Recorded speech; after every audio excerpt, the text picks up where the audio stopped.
Revision everything में एक बार फिर से आप लोगों का बहुत बहुत स्वागत है। तो कैसे हैं आप लोग? आई होप आप सब बहुत ही अच्छे होंगे। देखिए, इसके पहले हमने हड़प्पा सभ्यता से रिलेटेड बहुत सारे ही इम्पोर्टेंट क्वेश्चंस को देखा था। तो आज हम देखेंगे वैदिक सभ्यता से रिलेटेड क्वेश्चंस को। तो चलिए बिना टाइम वेस्ट किए शुरू करते हैं वैदिक सभ्यता से रिलेटेड क्वेश्चंस। तो देखिए, हमारा जो पहला प्रश्न है कि वैदिक सभ्यता का निर्माण किसके द्वारा हुआ। तो ऑप्शन ए है द्रविड़ द्वारा, ऑप्शन बी है मंगोलाइट द्वारा, ऑप्शन सी है आर्यों द्वारा और ऑप्शन डी है इनमें से कोई नहीं। तो देखिए, जो वैदिक सभ्यता का निर्माण है ये आर्यों द्वारा हुआ है, यानी ऑप्शन नंबर सी। अगला क्वेश्चन है कि वैदिक सभ्यता का अन्य नाम क्या है। ऑप्शन ए है लौह युगीन सभ्यता, ऑप्शन बी है कांस्य युगीन सभ्यता, ऑप्शन सी है ताम्रयुगीन सभ्यता और ऑप्शन डी है इनमें से कोई नहीं। तो जो वैदिक सभ्यता का अन्य नाम है वो है लौह युगीन सभ्यता, क्योंकि इसी समय लोहे की खोज हुई। अब अगला क्वेश्चन है कि वैदिक सभ्यता का समय बताइए। ऑप्शन ए है 2350 से 1750 ईसा पूर्व, ऑप्शन बी है 1500 से 1000 ईसा पूर्व, ऑप्शन सी है 1500 से 600 ईसा पूर्व, ऑप्शन डी है 1000 से 600 ईसा पूर्व। तो जो वैदिक काल का समय है वो है 1500 से 600 ईसा पूर्व, यानी ऑप्शन नंबर सी। अब अगला क्वेश्चन है कि वैदिक काल को कितने भागों में बांटा गया है। ऑप्शन ए है 3, ऑप्शन बी 4, ऑप्शन सी है 2 और ऑप्शन डी है 1। तो वैदिक काल को 2 भागों में बांटा गया है, यानी ऑप्शन नंबर बी। और वो 2 भाग कौन कौन से हैं? पहला है ऋग वैदिक काल और दूसरा है उत्तर वैदिक काल। और अगला क्वेश्चन है कि ऋग वैदिक काल का समय बताइए। ऑप्शन ए है 1000 से 1500 ईस्वी, ऑप्शन बी है 1500 से 1000 ईसा पूर्व, ऑप्शन सी है 1000 से 1500 ईस्वी और ऑप्शन डी है 1000 से 600 ईसा पूर्व। तो जो ऋग वैदिक काल है ये है 1500 से 1000 ईसा पूर्व, यानी ऑप्शन नंबर बी। अब अगला क्वेश्चन है कि उत्तर वैदिक काल का समय बताइए। ऑप्शन ए है 1000 से 600 ईसा पूर्व, ऑप्शन बी है 600 से 1000 ईस्वी, ऑप्शन सी है 1500 से 1000 ईसा पूर्व, ऑप्शन डी है 1000 से 1500 ईस्वी। तो जो उत्तर वैदिक काल है ये है 1000 से 600 ईसा पूर्व, यानी ऑप्शन नंबर ए। अब अगला क्वेश्चन है कि आर्य कहाँ से आए थे। ऑप्शन ए है पूर्व एशिया से, ऑप्शन बी है मध्य एशिया से, ऑप्शन सी है यूरोप से और ऑप्शन डी है अफ्रीका से। तो जो आर्य थे वो मध्य एशिया से आए थे, यानी ऑप्शन नंबर बी। अगला क्वेश्चन है कि आर्य कौन सी भाषा बोलते थे। ऑप्शन ए है हिंदी, ऑप्शन बी है संस्कृत, ऑप्शन सी है प्रकृति और ऑप्शन डी है पाली।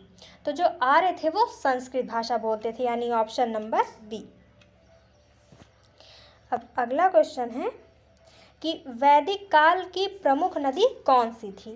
ऑप्शन ए है गंगा, ऑप्शन बी है सिंधु, ऑप्शन सी है कावेरी और ऑप्शन डी है यमुना। तो जो वैदिक काल है इसकी प्रमुख नदी सिंधु थी, यानी option number B.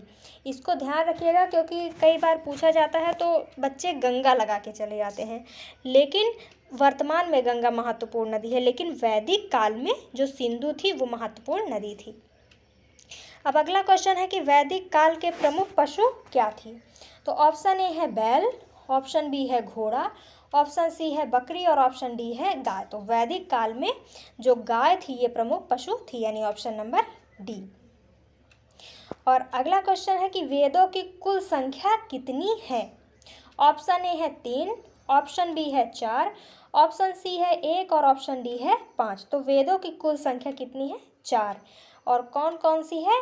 Rigveda, Yajurveda, Samaveda और अथर्ववेद। अब अगला क्वेश्चन देखते हैं, कुल कितने पुराण हैं। ऑप्शन ए है 16, ऑप्शन बी है 17, ऑप्शन सी है 18 और ऑप्शन डी है 13। तो जो पुराणों की संख्या है वो है 18, यानी ऑप्शन नंबर सी। और अगर आपसे पूछा जाए कि कौन सा पुराण सबसे पुराना है तो वो है मत्स्य पुराण। और अगले क्वेश्चन है कि कुल कितने प्रमुख दर्शन हैं। ऑप्शन ए है 2, ऑप्शन बी है 3, ऑप्शन सी है 5 और ऑप्शन डी है 6। तो जो प्रमुख दर्शनों की संख्या है वो है 6, यानी ऑप्शन नंबर डी, जिनको संयुक्त रूप से खट दर्शन बोला जाता है। और अब अगला क्वेश्चन है कि वैदिक काल में प्रमुख कितने यज्ञ थे? ऑप्शन ए है 4, ऑप्शन बी है 2, ऑप्शन सी है 6 और ऑप्शन डी है 3। तो जो वैदिक काल में प्रमुख यज्ञ थे ये 3 प्रकार के थे। कौन कौन से? पहला है राजश्रेय यज्ञ, दूसरा है वाजपेय यज्ञ और तीसरा है अश्वमेघ यज्ञ। ओके, तो अब अगला क्वेश्चन है कि वैदिक काल के में जीवन को कितनी अवस्थाओं में बांटा गया था? ऑप्शन ए है 2, ऑप्शन बी है 4, ऑप्शन सी है 5 और ऑप्शन डी है 3। तो जो वैदिक काल में जीवन की अवस्थाएं थी इनको 4 भागों में बांटा गया था।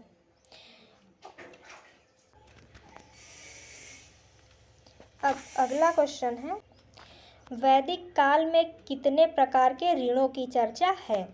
ऑप्शन ए है 3, ऑप्शन बी है 5, ऑप्शन सी है 4 और ऑप्शन डी है 6। तो जो वैदिक काल में ऋणों की संख्या है ये है 3, यानी ऑप्शन नंबर ए। कौन कौन से? एक देव ऋण, पितृ ऋण और ऋषि ऋण, ये 3 प्रकार के ऋणों की चर्चा है।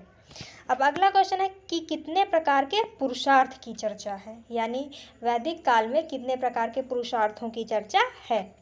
ऑप्शन ए है 2, ऑप्शन बी है 3, ऑप्शन सी है 4 और ऑप्शन डी है 5। तो जो पुरुषार्थ है इनकी संख्या 4 है, यानी ऑप्शन नंबर सी। और कौन कौन से? धर्म, अर्थ, काम और मोक्ष। अब अगला क्वेश्चन है कि वेद त्रयी में कौन सा वेद शामिल नहीं है? ऑप्शन ए है ऋग्वेद, ऑप्शन बी है यजुर्वेद, ऑप्शन सी है सामवेद और ऑप्शन डी है अथर्ववेद।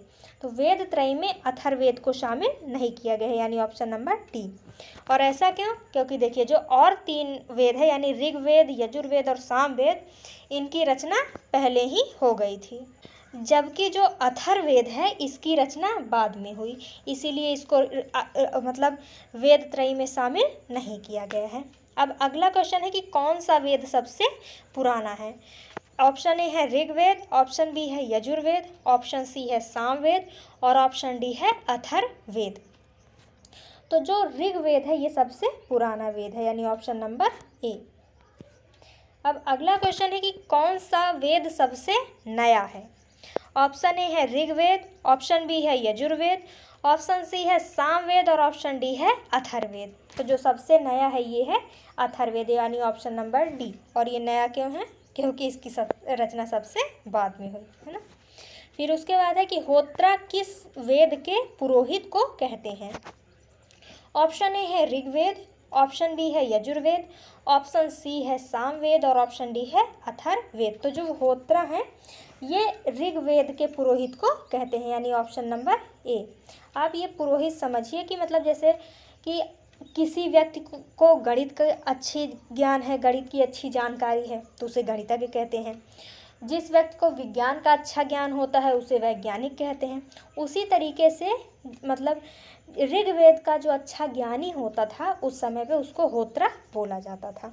ओके, फिर अगला है कि अधर्यु किस वेद के पुरोहित को कहते हैं? ऑप्शन ए है ऋग्वेद, ऑप्शन बी है यजुर्वेद, ऑप्शन सी है सामवेद और ऑप्शन डी है अथर्ववेद। तो जो अधर्यु हैं ये यजुर्वेद के पुरोहित को कहते हैं, यानी ऑप्शन नंबर बी।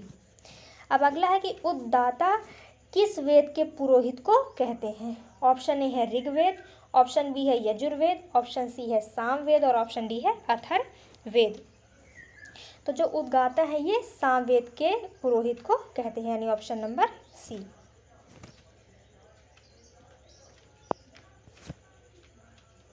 अगला क्वेश्चन है कि ब्रह्मा किस वेद के पुरोहित को कहते हैं? ऑप्शन ए है ऋग्वेद, ऑप्शन बी है यजुर्वेद, ऑप्शन सी है सामवेद और ऑप्शन डी है अथर्ववेद। तो जो ब्रह्मा है ये अथर्ववेद के पुरोहित को कहते हैं, यानी ऑप्शन नंबर डी। अब अगला है कि धनुर्वेद किस वेद के उपवेद को कहते हैं? तो ऑप्शन ए है ऋग्वेद, ऑप्शन बी है यजुर्वेद, ऑप्शन सी है अथर्ववेद और ऑप्शन डी है सामवेद। तो जो धनुर्वेद है ये यजुर्वेद का उपवेद है, यानी ऑप्शन नंबर बी। अब अगला है कि शिल्प वेद किसका उपवेद है? ऑप्शन ए है ऋग्वेद, ऑप्शन बी है अथर्ववेद, ऑप्शन सी है सामवेद और ऑप्शन डी है यजुर्वेद। तो जो शिल्प वेद है ये अथर्ववेद का उपवेद है, यानी ऑप्शन नंबर बी। अब अगला क्वेश्चन है कि आयुर्वेद किसका उपवेद है। तो ऑप्शन ए है ऋग्वेद, ऑप्शन बी है यजुर्वेद, ऑप्शन सी है सामवेद और ऑप्शन डी है अथर्ववेद।